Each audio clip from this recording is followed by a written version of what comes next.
morning, and welcome to this Father's Day worship at Ocean View Presbyterian Church. We are blessed to have you joining us. All of our committees are now in full gear, working on plans for expanded worship opportunities and a return to public gatherings. If you have any questions or comments about reopening, please contact Pastor Terry or a member of session directly. We are blessed to have many avenues for caring and pastoral support that are available to all. If you have a need, please reach out to Pastor Terry, any member of session or deacons, or a Stephen minister. We continue to collect non-perishable food items for the Pyle Center Food Pantry. There is a tub located outside the office during normal hours. We also encourage you to visit our website and see the notes in the bulletin about the June mission effort La Esperanza, sponsored by our Board of Deacons. Continued support of church operations remains strong through your contributions, and we encourage you, keep it up. Speaking of volunteer opportunities, the Frankfurt Thrift Shop is getting ready to open and is having a work day this coming Tuesday at 10 o'clock. Men are needed to help install the window air conditioners, and everyone can help bring clothes down from the attic and sort them on the racks. Work has already been done to maximize protection for customers and volunteers following published protocols. We will continue to convey announcements and important information through our newsletter, bulletin, email, and our website. Let us prepare to worship God.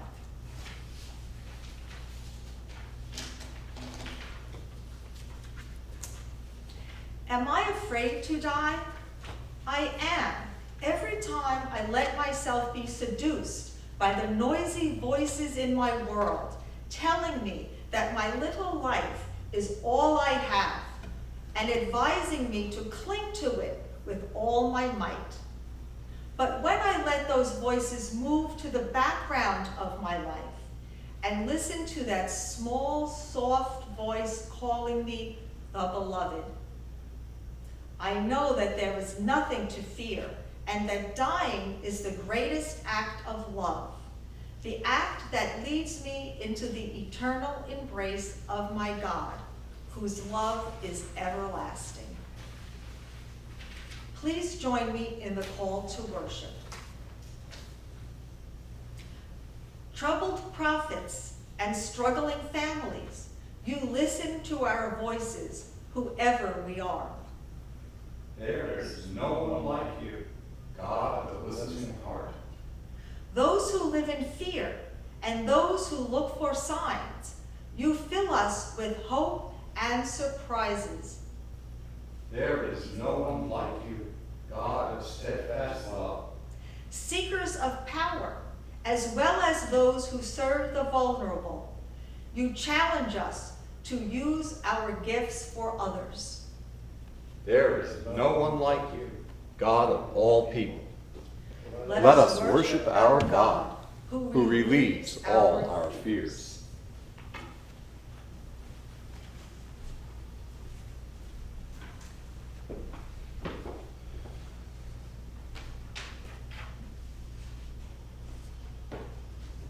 And now, friends, let us reflect on our common humanity. Faithful God, our first reaction to what is new and uncomfortable is to retreat in fear and bewilderment. Today, you ask us to step away from self-preservation, to trust in your goodwill toward us and for us, even when the results look dire to us. Especially in this time of separation and even of isolation, we have reached a point where we don't know how much more we can absorb.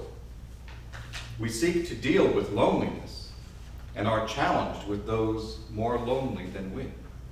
We seek to be good neighbors and are faced with those we have not recognized as our neighbors. We long in our hearts for how it was. We struggle in our actions to cope with how it is. Perhaps we are stronger than we think.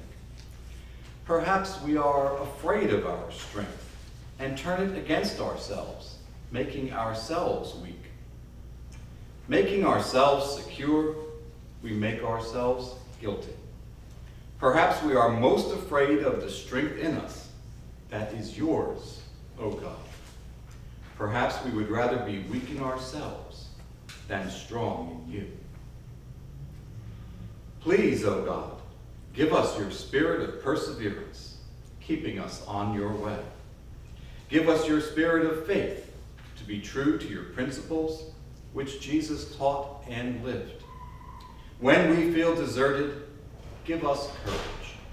When we feel alone, give us the sure knowledge of your Holy Spirit dwelling in us.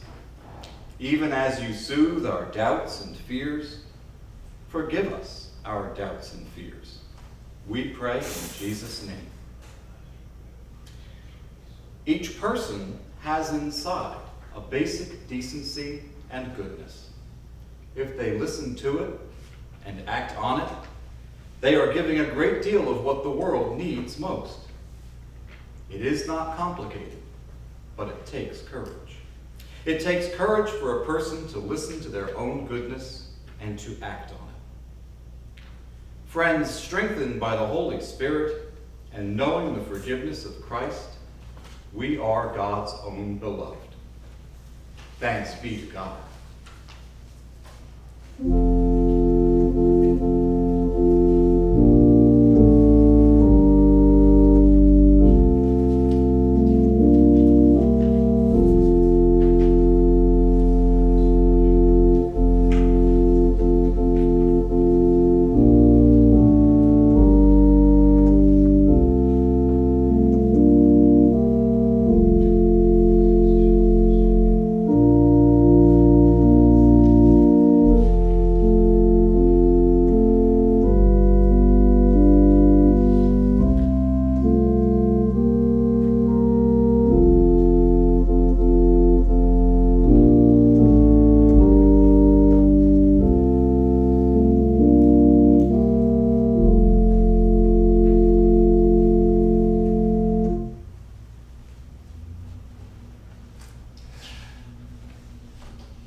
Let us pray.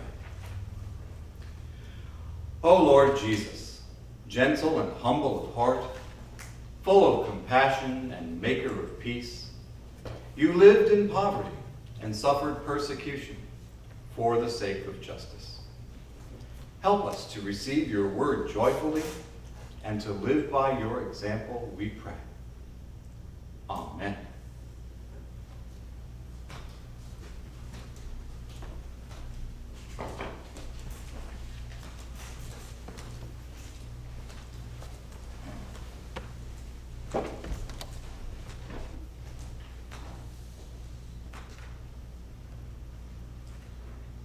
Good morning.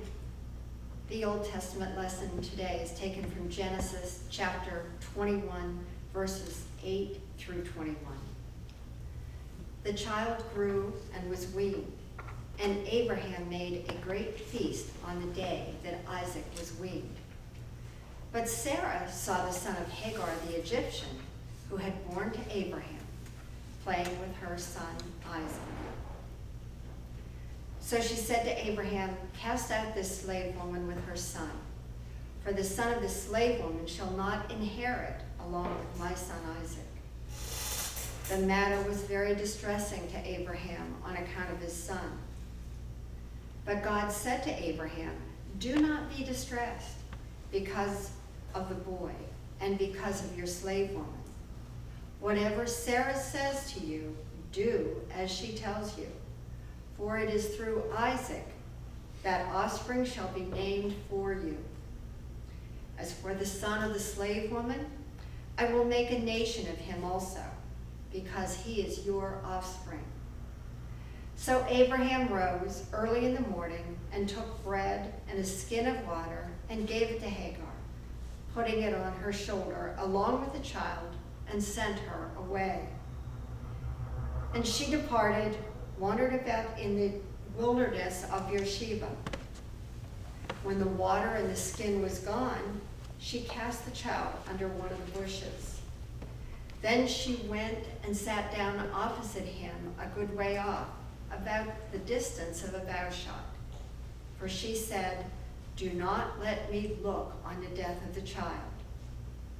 And as she sat opposite him, she lifted up her voice and wept. And God heard the voice of the boy. And the angel of God called to Hagar from heaven and said to her, "What troubles you, Hagar? Do not be afraid, for God has heard the voice of the boy where he is. Come, lift up the boy and hold him fast with your hand, for I will make a great nation of him." Then God opened her eyes, and she saw a well of water. She went and filled the skin with water and gave the boy a drink. God was with the boy, and he grew up. He lived in the wilderness and became an expert with the bow. He lived in the wilderness of Paran, and his mother got a wife for him from the land of Israel.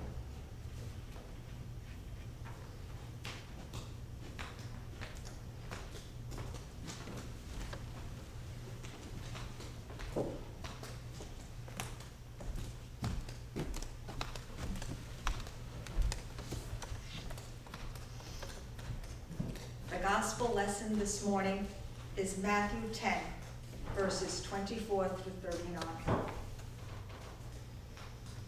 A disciple is not above the teacher, nor a slave above the master. It is enough for the disciple to be like the teacher and the slave like the master. If they have called the master of the house Beelzebul, how much more will they malign those of the household? So have no fear of them, for nothing is covered up that will not be uncovered, and nothing secret that will become unknown. What I say to you in the dark, tell in the light, and what you hear whispered, proclaim from the housetops. Do not fear those who kill the body, but cannot kill the soul. Rather fear him who can destroy both soul and body in hell. Are not 2 sparrows sold for a penny? Yet not one of them will fall to the ground apart from your Father. And even the hairs of your head are all counted. So do not be afraid. You are more valued than many sparrows. Everyone, therefore, who acknowledges me before others, I will also acknowledge before my Father in heaven. But whoever denies me before others, I also will deny before my Father in heaven. Do not think I have come to bring peace to the earth. I have not come to bring peace, but a sword. For I have come to set a man against his father, and a daughter against her mother, and a daughter-in-law against her mother-in-law. And one's foes will be members of one's own household. Whoever loves father or mother more than me is not worthy of me. And whoever loves son or daughter more than me is not worthy of me. And whoever does not take up the cross and follow me is not worthy of me.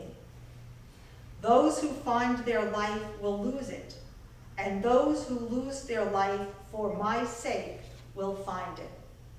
The word of the Lord. Thanks be to God.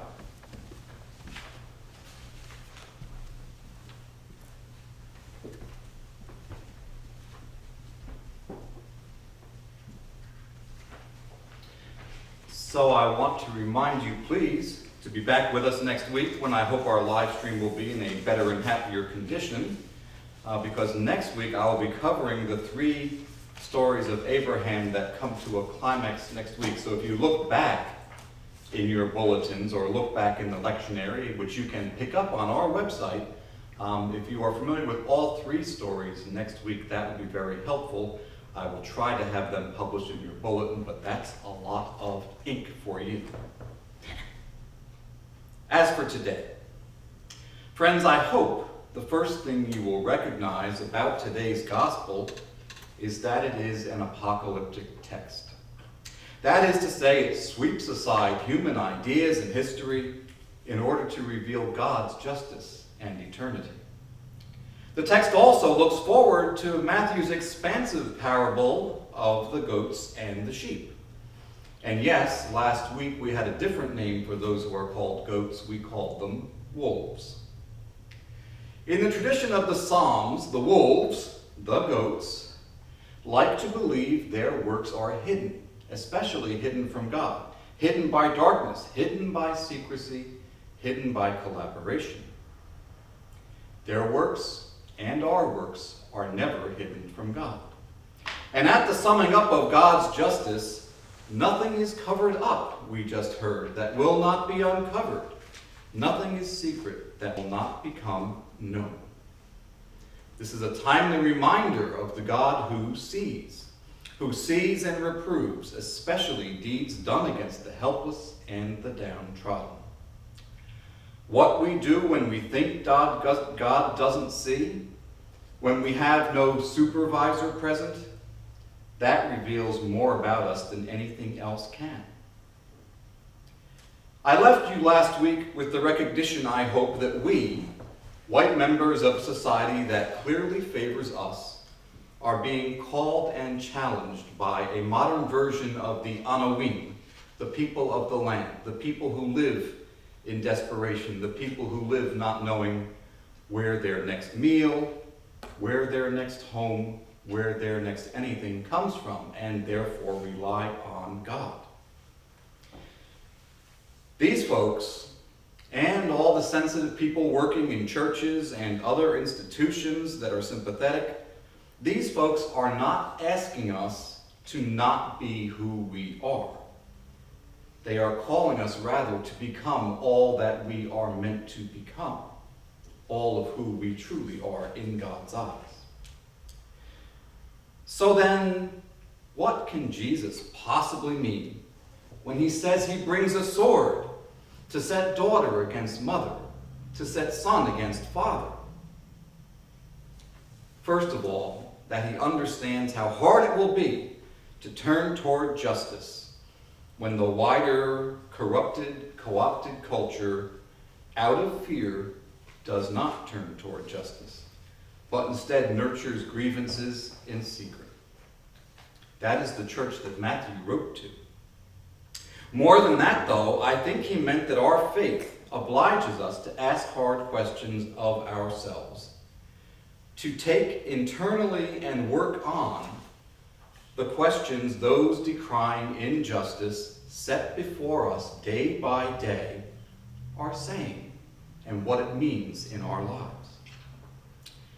Think for a moment, if 2,000 years ago we were those Israelites, think now if we were these African Americans. We would have, or we would have had, parents and grandparents who instilled in us some of what we call that old-time religion throughout our youth, so that really we knew, and really we would know exactly how to act. We know who God is and what God expects. It's just that actually acting on that, well, that may have some social costs. That may have some personal costs that we just don't care to bear. I ask you today, are those costs really too much to bear? Is the truth really that small? Is our faithful God just a relic? And is God's word just words?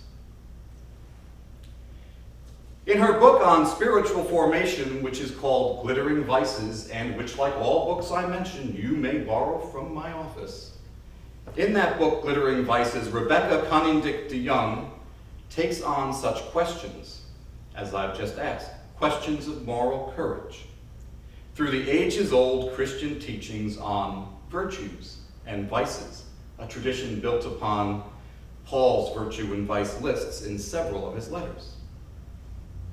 Right at the very outset, on page 9, she writes this. Reading Thomas Aquinas on the virtue of courage, I happened across a vice he called pusillanimity. And I know some of you are hearing Yosemite Sam. This is not Yosemite Sam voice. Pusillanimity, which translates directly as smallness of soul. Those afflicted by this vice shrink back from all that God has called them to be. When faced with the difficulty and effort of stretching themselves to the great things of which they are capable, they cringe and say, I can't. Faced with ourselves, harassed and without a shepherd, that might be exactly what we would do. But we are not without a shepherd. And we are not without a tradition. DeYoung says of her own pusillanimity, calling it by name was a small but significant step toward gradually wrestling free from its grip. That's where we are in this moment. Even after all this time, when we name inequality and privilege, but we have help. We make certain promises about our discipleship and about our faithfulness and about our community when we join the church. If we happen to be called to leadership, we make promises to lead with imagination, intelligence, energy, enthusiasm, and integrity. In both cases, we add words that we should not forget because they are more significant. We promise all these things and then we say, God helping me. God doesn't assume, and neither should we, that the task before us is easy. But it involves becoming and being our best selves, the ones God sees, and striving to be free. It is worthwhile, and so God will be with us, supplying us with strength. We can't answer no to those questions I asked about our task and about the truth. We can't answer yes to those questions I asked about God and God's Word. We cannot settle back and say, whatever. If it matters to God, and it does, then it needs to matter to us. Yes, the Word of God divides like a sword, and yes, that is to say, right is right and wrong is wrong. There is not a comfortable, just for us, in between space. The rules and the laws, if I'm an Israelite, are crystal clear. The expectations of my Savior, if I'm a Christian, are crystal clear. The purpose of a human being, if I'm a reader of the Bible, if I'm a reader of Genesis, are also clear. And more on that, as I said, next week when I rant a little about Abraham. All those laws, all those expectations, all those purposes are God ordained. Therefore, they cannot fail. Nor will we fail, for God does and will work with us to make them real here in the world, which of course belongs to God. It's not our world or anyone else's, it is God's. Cyprian of Carthage, who, by the way, was the Berber bishop of Carthage in the mid-3rd century. Berber is a polite word for black. During a time of extreme Roman persecution, Cyprian of Carthage wrote this: when we say, deliver us from evil, there remains nothing further that ought to be asked. Once we have asked God's protection against evil, and obtained it, we stand secure against everything the devil and the world would work against us. What fear is there in this life for the one whose guardian in this life is God? Friends, we're not the ones actually testing this idea today. The ones on the front lines are. If supporting the justice of their cause tests us hard, shouldn't we be able, and shouldn't we wish, and shouldn't we strive to find courage enough to pass that test? It is grace that gives this test to us. Now let perfect love cast out fear. Amen.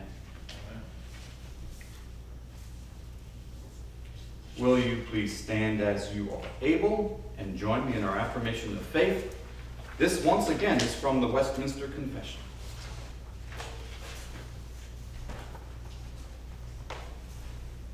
All saints who are united to Jesus Christ, their head, by his Spirit and by faith, have fellowship with him in his graces, sufferings, death, resurrection, and glory.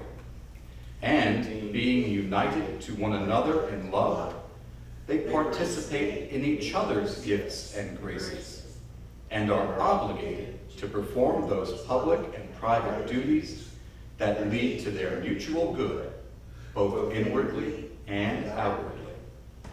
It is the duty of professing saints to maintain a holy fellowship and communion in the worship of God and in performing such other spiritual services as help them to edify one another.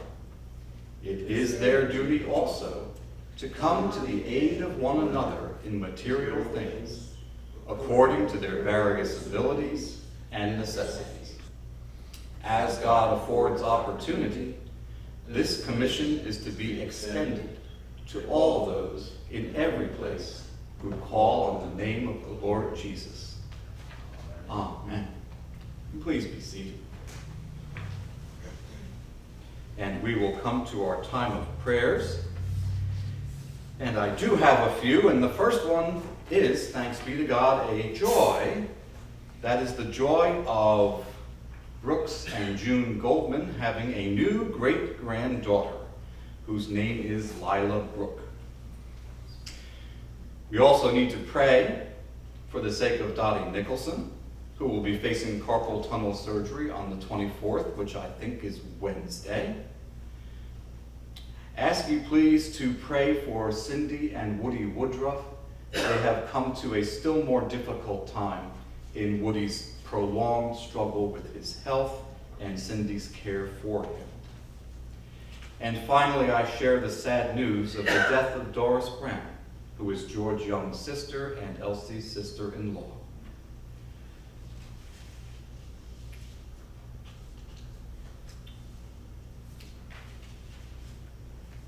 These things in mind, let us pray. Faithful God, we know that it is you who upholds us. We know that it is you who sees the us, the me, the person inside each one of us, struggling to break out, to break free of illusions, to break free of fears, to break free of vices, to break free of doubt, to break free of everything that keeps faith down or causes that wick to smolder. We know that you will grace us with help each time we struggle with that. We know that when we go into our space of meditation, into our space of contemplation, into our place of prayer, you are there with us, to strengthen us, to help to make us whole, to help us see what we have not seen. And we ask you in this day to bless us to see what we have not seen, to act in ways we have not acted, to believe in ways we have failed truly to believe, to be your true disciples in the world. We ask for this strength in the name of your Son, our Savior, Jesus Christ, who taught us his more perfect prayer. Our Father, who art in heaven, hallowed be thy name. Thy kingdom come, and thy will be done, on earth as it is in heaven. Give us this day our daily bread, and forgive us our debts, as we forgive our debtors. And lead us not into temptation, but deliver us from evil. For thine is the kingdom, and the power, and the glory forever. Amen. The other prayer request that I had multiple copies of was a prayer for fathers alive, fathers passed on, fathers whom we have honored, known, and loved. And so I want to read with you this prayer for fathers written by Tony Rossi. Please join me. Heavenly Father, today we ask you to bless our earthly fathers for the many times they reflected the love, strength, generosity, wisdom, and mercy that you exemplify in your relationship with us, your children.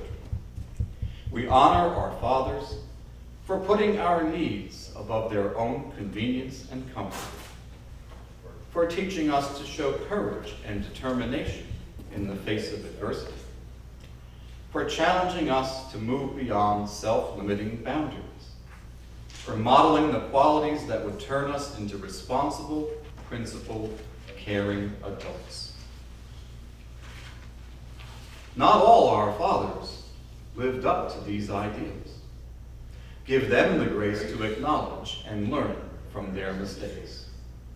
Give us the grace to extend to them the same forgiveness that you offer us all. Help us to resist the urge to stay stuck in past bitterness, instead moving forward with humility and peace of heart.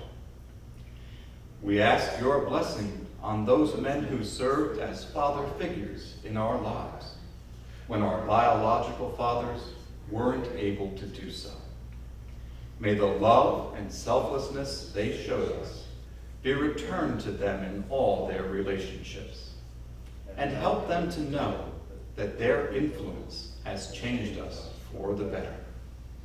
Give new and future fathers the guidance they need to raise happy and holy children, grounded in a love for God and other people. And remind these fathers that treating their wives with dignity, compassion, and respect is one of the greatest gifts they can give their children. We pray that our fathers who have passed into the next life have been welcomed into your loving embrace, and that our family will one day be reunited in your heavenly kingdom. Amen.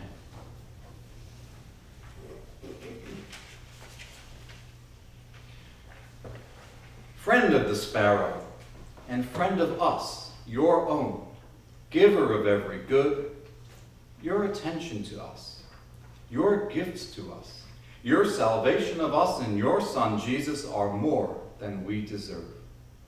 We come before you to thank you and to offer our own gifts to those who are overlooked. I will now call for the offering.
Gracious God, even as you have grounded us in your love, so let these gifts ground others in the certain knowledge of your love.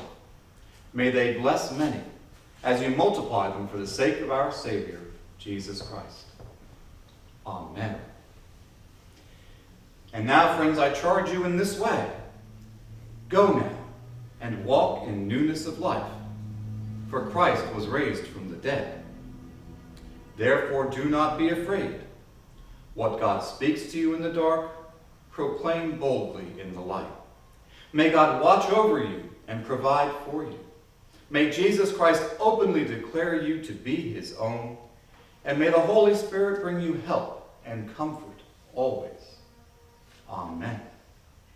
And now, friends, I entrust you to God and to the message of God's grace, a message that is able to build you up and give you the inheritance with all those who are sanctified. Now may the grace of our Lord and Savior Jesus Christ, the love of God, and the fellowship of the Holy Spirit be with you and remain with you this day and every day. Amen.